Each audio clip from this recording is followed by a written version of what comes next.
All right, we have a video where I thought that I would never go back to this topic ever again. But hear me out. This was requested by the one and only, I can't say his name because I think it's be federal and I don't think he wants his name put out there, but I appreciate you a lot and I got you for this video. I know that I'll discuss, Naruto versus One Piece once again. Yes, I know that we did this topic multiple times, but this one generally is kind of interesting. The Monster Trio versus the fourth grade Ninja War isn't close at all. I hope they're only talking about the good guys. Even though I do think, they're not beating. Anyways, this might be controversial. Don't get mad at me. It's just an opinion. If you have an other opinion that's separate from mine, or you just want to state yours in general, let me know in the comment section down below. And be respectful to each other, because I know you guys are going to clash heads with Naruto versus One Piece. Yeah, I know. All right? To be respectful. It's a fun topic. It's not too deep. You didn't even make the show in the first place. So don't attack people. And with that being said, let's check it out. Naruto wins.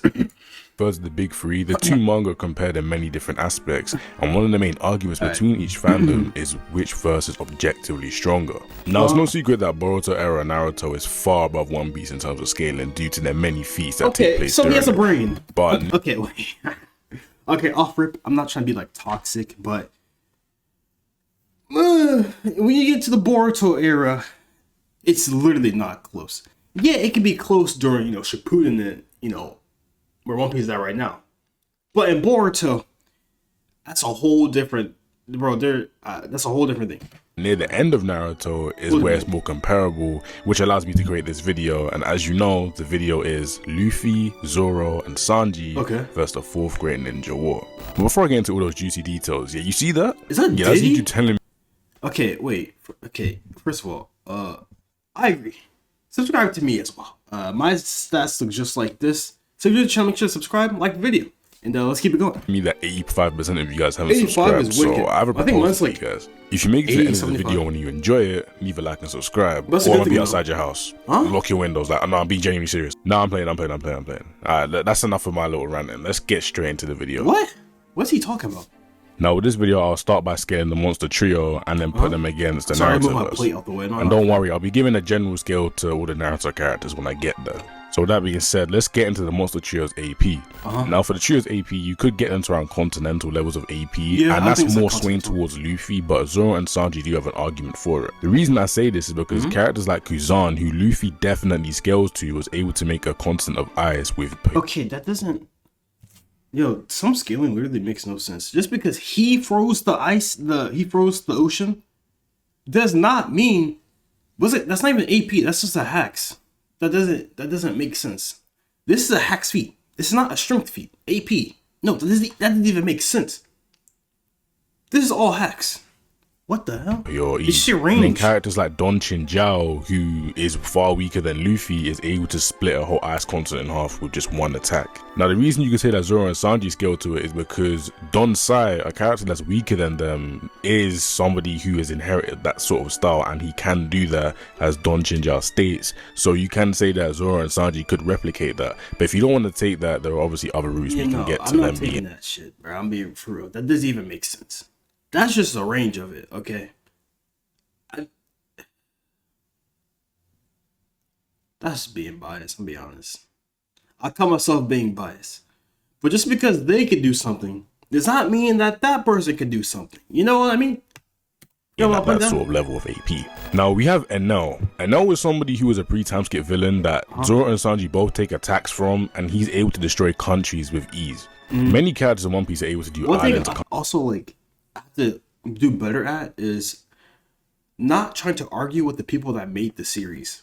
Okay, even though it's not going to make sense, I cannot argue against it because that is that creator's wishes towards the series. I'm trying to read that a little bit.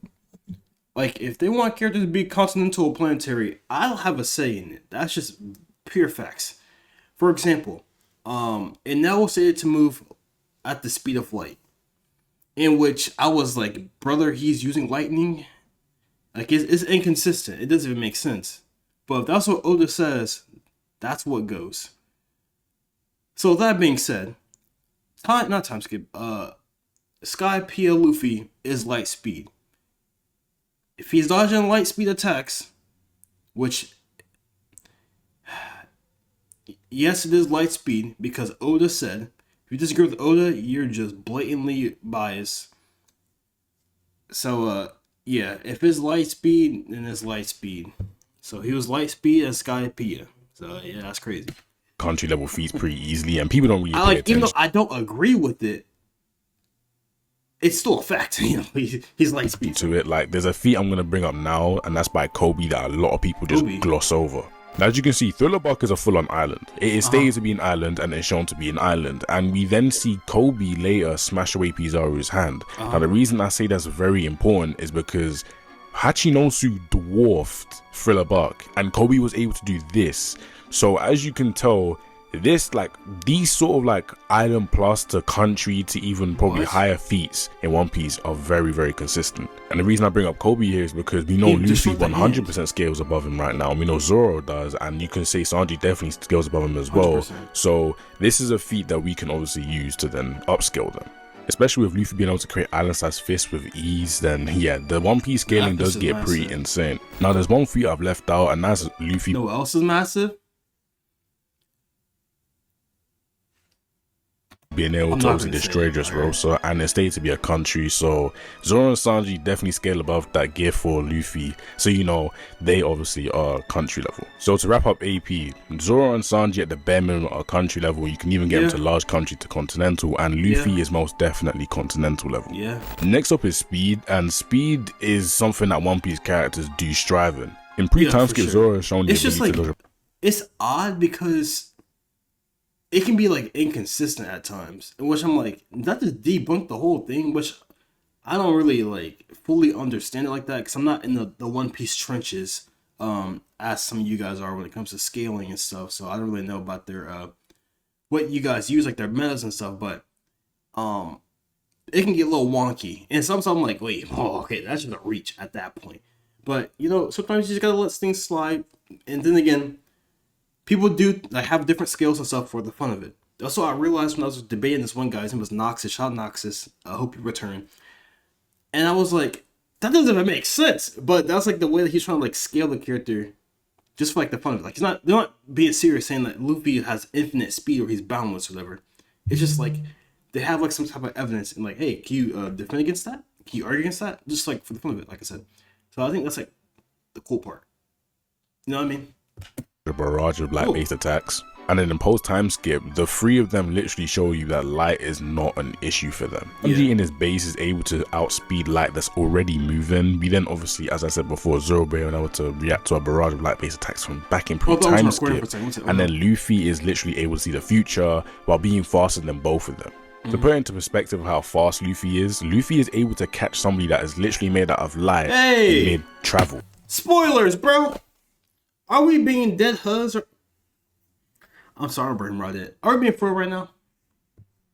So as you can tell, this puts these guys way faster than light. And to even exaggerate my point, we have Sanji literally being able to outrun light in this panel here. Like, light to One Piece characters isn't something that they're worried about. So these guys are all easily multiple times faster than light. Following their speed is their durability and endurance, and all three of them have exceptional durability and endurance. Luffy is able to take blunt force damage pretty easily unless it's coated in Haki or it's like a sword-based attack.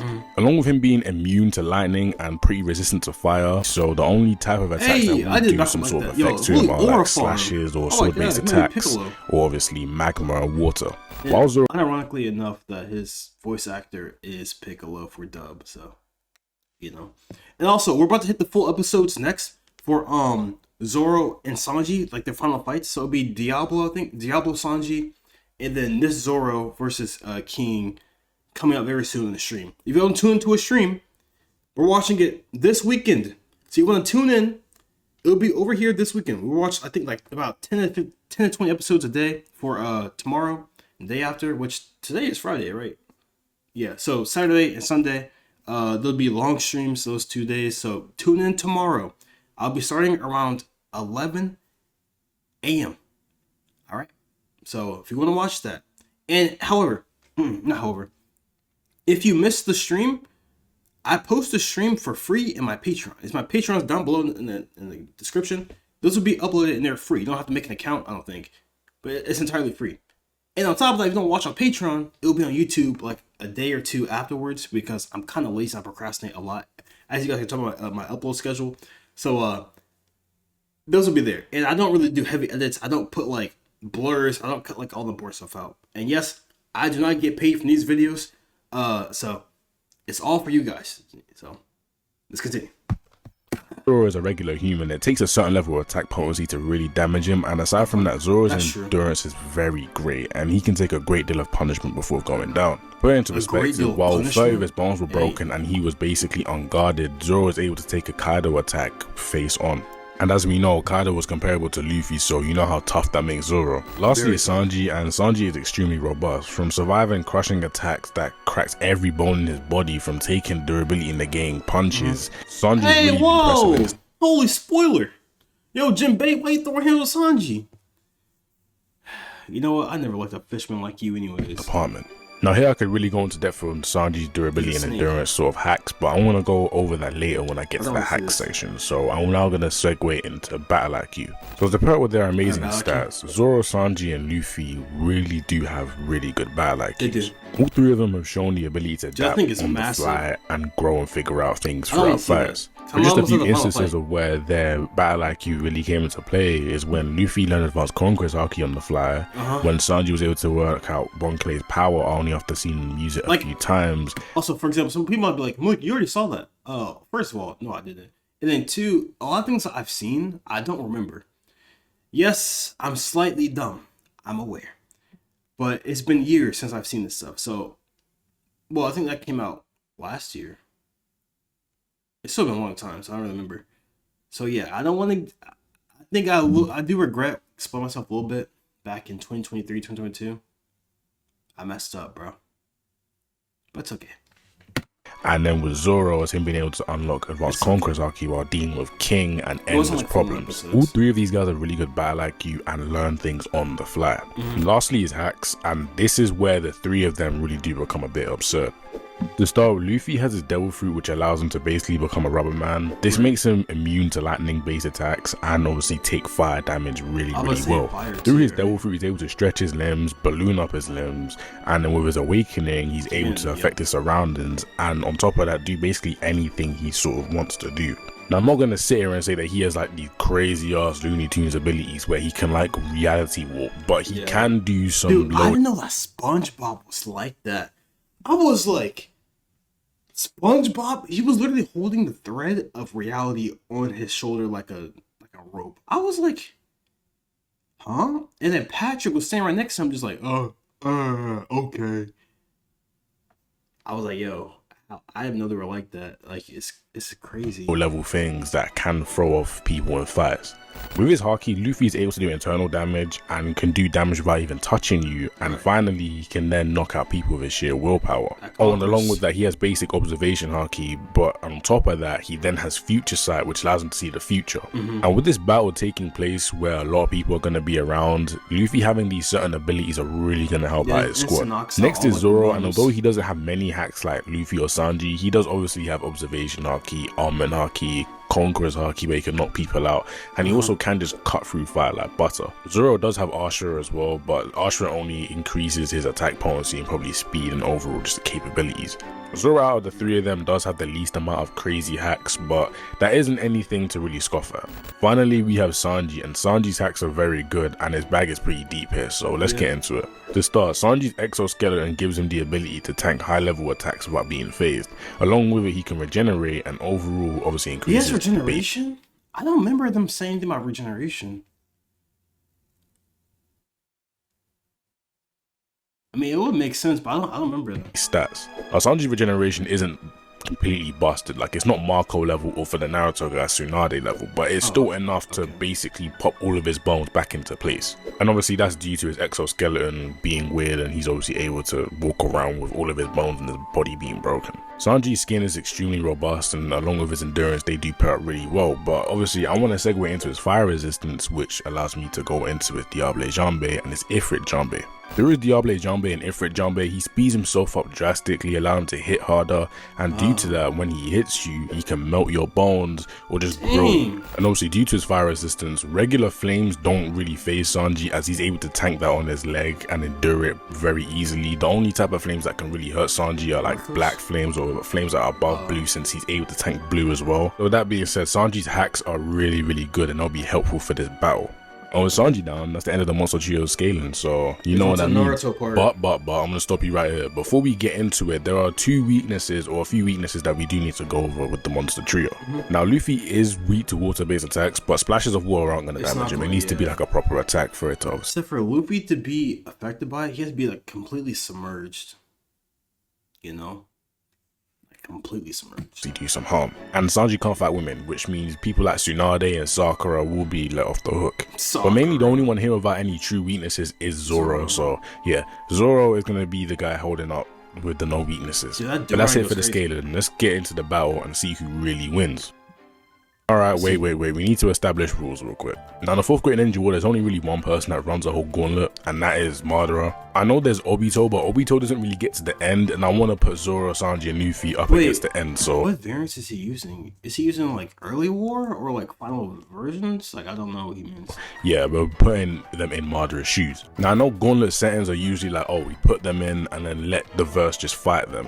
And if that was the case, this video would be very short and boring. So what I'm going to do is I'm going to take them, and every single time Madara fought somebody important or did an important battle, we're then just going to put them there. But remember though, they're going to keep all their experiences from the past battles, so if they were to run into something really dangerous and they go into another fight, they're going to know what's going to happen. But to keep it fair, they're going to retain the exact same amount of damage and fatigue that they had from the last battle, so obviously as the battles go on, they're going to get more tired and tired.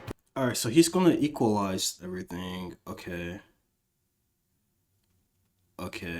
Fatigue / battle damage will remain. Experience. Okay, that's fine. Also, they will have Haki here. They're going to obviously keep their regular abilities, but their chakra and Haki will just interact the exact same, which allows Genjutsus to work.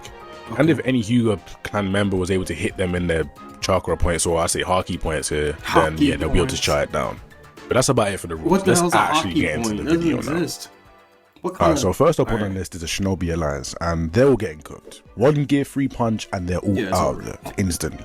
Next is the Monster Trio versus the 5 Kage, and this is where you can say it gets a bit interesting. I feel like this is where I should start bringing in the scaling of the Naruto verse, and these guys are weaker than Kurama, who was stated to be able to turn the world into ash. Now, as we know, as the story goes on, we see Kurama obviously rampage out, and we see him do certain attacks, and Kurama definitely can't, like, he's not planetary level, like, he can't destroy the earth with like 1 hit, which means that probably over time he'll be able to destroy the world. And the reason I want to bring that up is because I know people probably try to bring that up, but I said this as well, bro. Kurama's not gonna go run around and blow up the earth. Like, if you actually think that, you might be on the spectrum. And listen, Naruto fans, I get it, right? We have our egos, but it's just not true. When it said that Kurama has enough power to turn the world to ash, they mean destroy everything on the surface of the earth, because nothing's going to stop him. That's what they mean by turn the world to ash. Because 1, he's a menace, and 2, who's going to stop him? So that's what I mean by turn the world to ash. That doesn't mean, oh, tail beast bomb to the ground, boom, blow up the planet. No, that's not what that meant. Reading comprehension. You work on the skills a little bit, all right?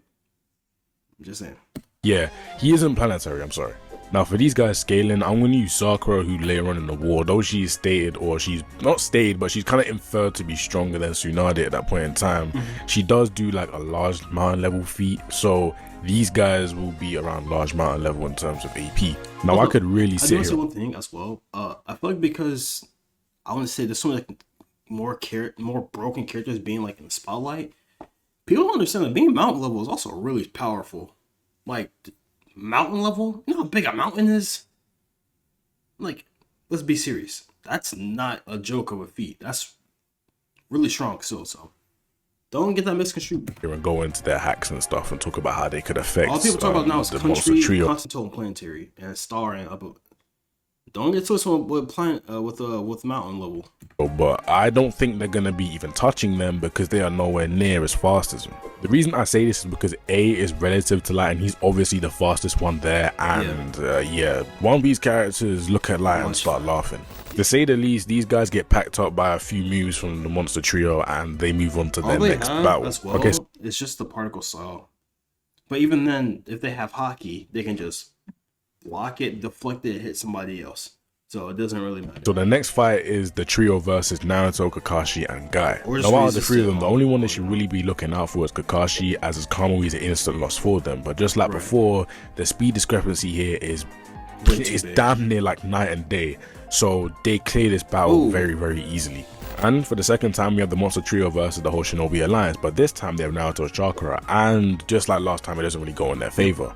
If Luffy so pleased, he could create a fist the size of the battlefield and just one-shot all of them. But if you don't want to go down that route, he can obviously take the other route and he can use his Conqueror's Archy to wipe out 90% of them and then finish off the rest. Or they could, as a trio, go in and just whoop them all. It's not like... Once again, the AP and speed discrepancy is huge here. Okay, now past this point, this is where the real big guns come in. And around this tier, the higher echelon of characters here can be around light speed and get to island levels of AP, meaning they're starting to catch up to One Piece characters. Now their first match is Hashirama, and I don't really think I need to go into why they beat him. Hashirama doesn't have the AP, he doesn't have the speed, he doesn't have really anything. He gets bullied by the three of them. Okay,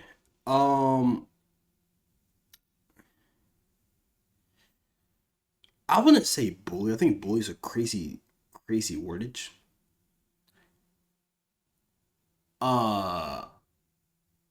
Because Hashirama could definitely hurt them. I mean, he was able to beat pretty easily perfect attire Susanoo Kurama. I'm just saying. No, I mean easily. I mean like he manhandled that thing. He literally grabbed it and picked it up. He's also not slow at all. He's also FTL. I'm just saying. But this is your video. I'm just here to watch. So then following this match, for the third time, we then have them facing Shinobi Alliance, but this time it's with the 4 Kage and Sasuke's group along with them. Oh, and with the Tail Beast as well. Now you can say this is where they get a real pushback because there are a lot of factors that we can get into here. Right. Number one, the Tail Beast being there, and the Tail Beast, I would say, are around large mountain levels, so you can try to get them higher if you really wanted to. We also have Sasuke, who's good at Genjutsu. Now I know his Genjutsu really does take a step up when he gets the Rinnegan, but obviously he's still good at Genjutsu here. Now obviously with the multiple soldiers on the battlefield and everything else in the 4 Kage, this is gonna start to give him a little bit of a pushback. But as I've said before, twice or however many times, the speed discrepancy and the AP discrepancy makes this basically very one-sided. How I would see this battle going is Luffy activating his Conqueror's Archy, because I still believe that Zoro may not know that he really does possess Conquerors. I don't know, there's something about this guy that he doesn't really seem to like clock on that he has it. But if he does know, and you want to say that he does know that he has it, then yeah, you can have both him and Luffy activate their Conquerors. 90% of the battlefield are gone, and it just leaves the heavy hitters there. And with that being said, the speed discrepancy and the AP discrepancy allows the Monster Trio to do as they please. And so with that being said, let's get into the 6-path Murderers type fights. Now I know 6-path Murderer does have a little scope of Kakashi and Obito, but I'm not really going to go over that since, I mean, there's a bigger fight right after that. Right. And the first one is Might Guy, Minato, Rock Lee, Gaara, and Kakashi. Obviously, since we're going through a gauntlet, they're going to be getting more stronger and stronger as time goes on. I mean, the characters they're facing, so obviously this would be the point where they're going to be in the most danger. Right. But even then, these characters, like Minato is debatably, not only say debatably, he is the fastest character on that battlefield, but he doesn't have... Minato is not the Okay, that's just wrong. He's not the fastest on the... because he wasn't in KCM, because he didn't have, actually, I don't know why he wasn't in KCM. I don't think he could have, but... If he was in KCM 2, then maybe... Because you include the teleportation as well. That's what I'm thinking. But I said raw speed definitely goes to moderate. I don't know. The speed to keep up with the likes of Zoro, Sanji, and Luffy, meaning half of their tricks that go in this battle, like Kamui and his flying Raijin and whatnot, they're not going to be able to utilize it here. Right. Meaning, once again, the battle is more one-sided. Now, I'd like to say that if Night Guy was to hit Luffy, Luffy would be fine, Sanji would be fine, and Zoro has taken attacks stronger than the Night Guy, so he would be fine as well. It is just, the AP here and the speed here are still lacking. But notice I don't say the hacks, because the hacks of the Naruto characters can catch them off guard, and if one of them was to get caught slipping by a Kamui and they get sniped, then that's just literally on them. But for the 15th time, the speed discrepancy here is like night and day. Now, I know some people may be thinking, oh, but what if they throw water on Luffy or something? Gonna happen, bro. If they find out his weakness and they're able to do that, and Minato... There was no way they literally found out the weakness. Like, there was no shot they find out that Luffy's weak to water. In what scenario, what context, you realize, oh, Luffy, he's weak to water. How? How'd you figure that out?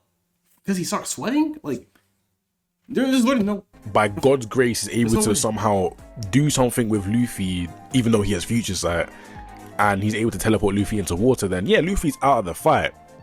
But that's if he even knows it, and he has to catch Luffy. Like, there isn't anything, like, we can go down so many other routes.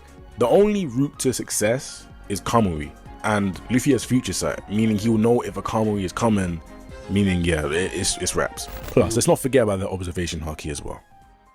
So this leads us into the final fight, and that is Naruto, Sasuke, Kakashi, and Sakura versus the trio. Now, Naruto and Sasuke here can rival them in terms of AP. I can 100% see that, because there are a few calcs out there that do put them up there. Now, I say at the start of the Sage of Six Paths fight, because if we go into later, you could say they surpassed them in terms of AP, but here they're more comparable because they just got their powers mostly. As the fight went on, as we know with Kaguya and stuff, they did get stronger. So yes, if Naruto and Sasuke do land attacks on these guys, yeah, 100% they're doing damage. But that's if they land the attacks.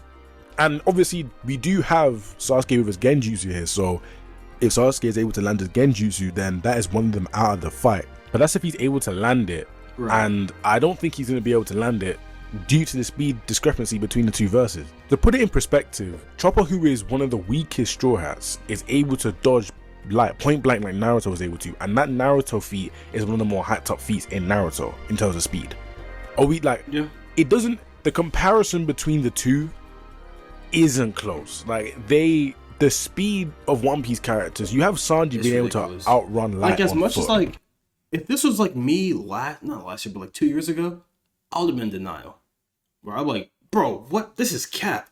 But like, it's true. After watching like One Piece, like, you can't deny it. Like, they're literally that fast. Which, once again, it doesn't even make sense. But you cannot disagree with what Oda said. If they're that fast, they're not that fast. You can try to argue however you want, but you're still going to be wrong, because that's what the creator of the show said. If you're disagreeing with the creator, you know, that Arkham. But yeah, you can't argue against him. And he's like running away normally. The gap between them is kind of crazy. And we have characters from pre-time skip obviously being able to dodge light like Zoro, and that's just not one light attack, that's a barrage of light attacks. It's just the scaling isn't close.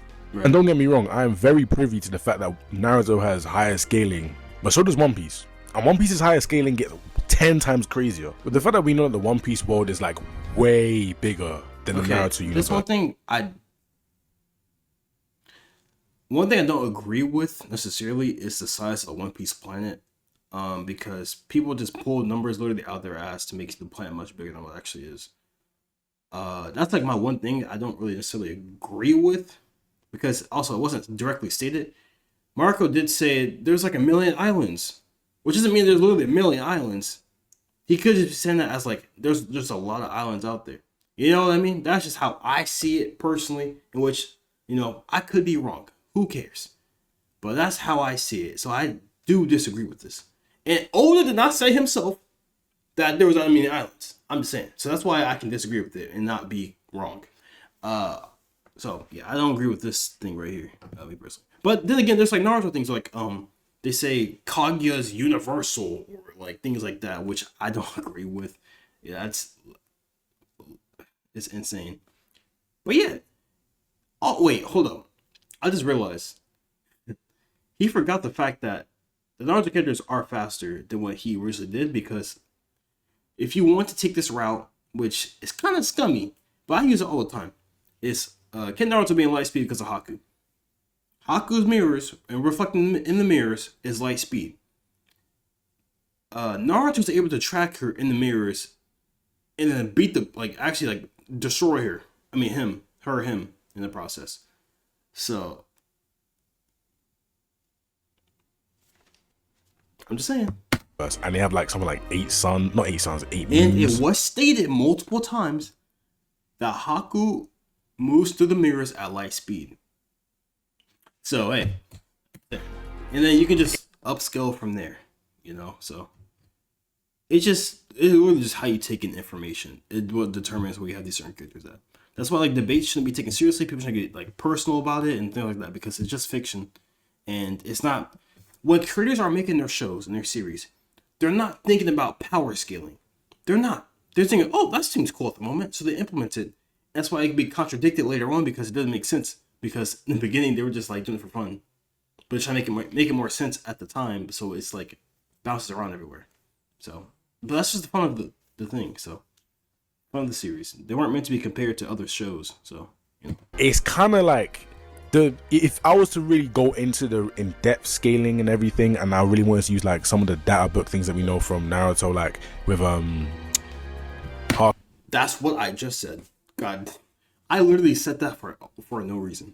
That's crazy. Haku's being light speed, so we can scale everybody off of that. If we really wanted to go there, then I mean, look, One Piece. I feel like One Piece would still edge it out. There are so many other things I could get into with One Piece and how Whitebeard is able to destroy the world, and I can scale people off of that. Even in the video, I didn't even get to use Luffy's Gear 5 to his max capabilities, because if Luffy really wanted to, he could change the whole battle, the terrain of the battle. He can cause damage in many different ways.